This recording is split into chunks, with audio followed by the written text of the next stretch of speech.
సజ్జల రామకృష్ణారెడ్డి మీడియాతో మాట్లాడుతున్నారు. ఇప్పుడు ఆ లైవ్ చూద్దాం.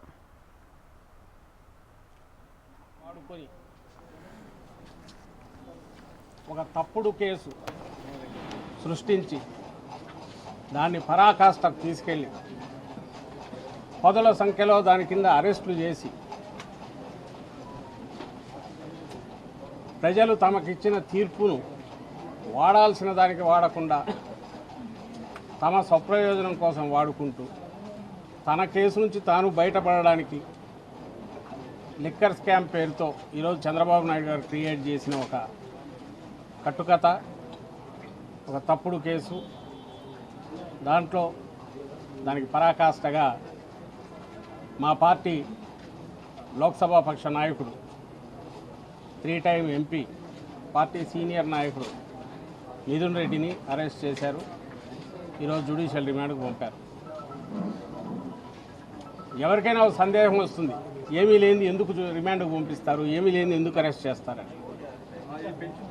న్యాయస్థానాలకు సంబంధించినంత వరకు ఒక ఇన్వెస్టిగేషన్ ఏజెన్సీ మా దగ్గర ఆధారాలు అన్నాక ఈ స్టేజ్లో జోక్యం చేసుకోలేవనే ఏకైక కారణం తీసుకొని దాన్ని వాడుకొని దాన్ని దుర్వినియోగం చేసి మా దగ్గర ఇన్ని ఆధారాలు ఉన్నాయి, లెక్కకు మించి ఆధారాలు ఉన్నాయి కాబట్టి వీళ్ళకు రిమాండ్ నుంచి వీళ్ళకు యాంటిసిపేటరీ బెయిల్ ఇచ్చినా రిమాండ్లకు తీసుకోకపోయినా వీళ్ళు ఈ ప్రక్రియను ఇన్వెస్టిగేషన్ను ప్రభావితం చేస్తారనే సాకు చెప్తూ అరెస్టులు అప్రచేతంగా ఆపకుండా చేసుకుంటూ పోతున్నారు. అందులో భాగంగానే ఈరోజు ఇది జరిగింది. లిక్కర్ స్కామ్ అంటే ఎట్లుంటుందంటే చంద్రబాబు నాయుడు హయాంలో జరిగినట్టే అది లిక్కర్ స్కామ్ అంటారు. ఏడాదికి 1300 కోట్లు ప్రివిలేజ్ ఫీ ఒక జీవోతో వేవ్ చేసి ఆ తర్వాత క్యాబినెట్ 4 ఖర్చుకుని క్యాబినెట్ అప్రూవల్ తీసుకున్నారు చంద్రబాబు నాయుడు గారు.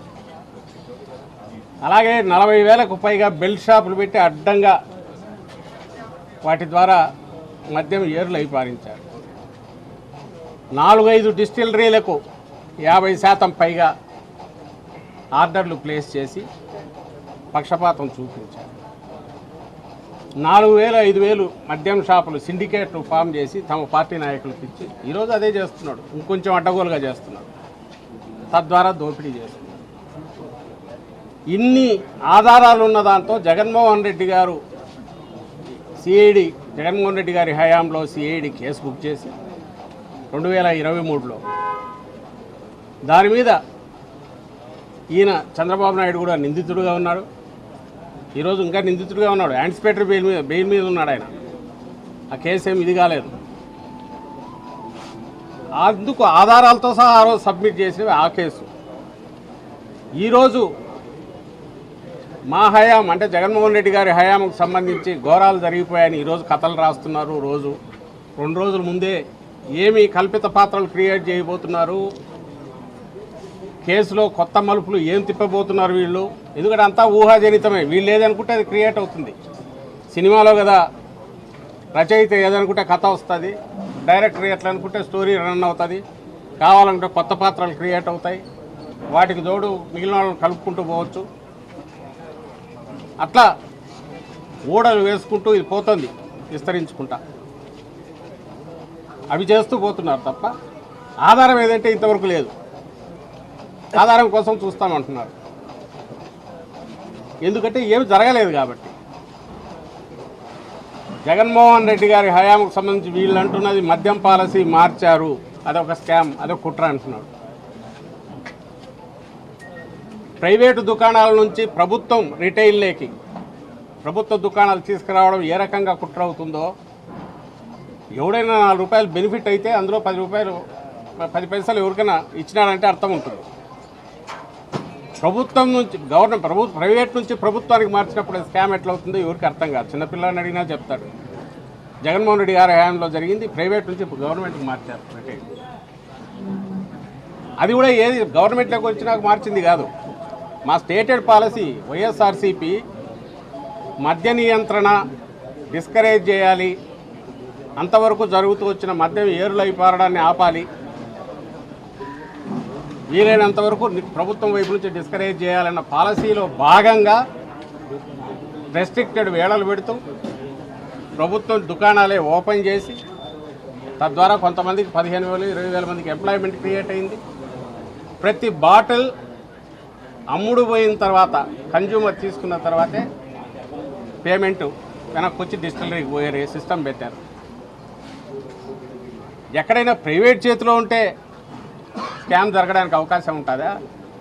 గవర్నమెంట్ చేతిలో ఉంటే స్కామ్ జరగడానికి అవకాశం ఉంటుంది. ఇక డిస్టిలరీలు అంతకుముందు వాల్యూమ్స్తో పోలిస్తే తీసుకున్నది బాగా తగ్గిపోయింది. 40% 50% పైగా బీర్లలో, మిగిలిన వాటిలో 40% పైగా తగ్గినట్టు. అంటే ఆర్డర్లు ప్లేస్ చేసేది వాల్యూమ్స్ తగ్గిపోయింది. డిస్టిలరీకి లాభం వస్తే ఎక్కువ ఆర్డర్ ఇస్తే ఎవడన్నా లంచం ఇస్తాడా? ఆర్డర్ తగ్గిస్తే ఇస్తాడా? ఇవన్నీ బేసిక్ కామన్ సెన్స్ క్వశ్చన్స్. వీటికి వీళ్ళు ఆన్సర్ ఇవ్వరు.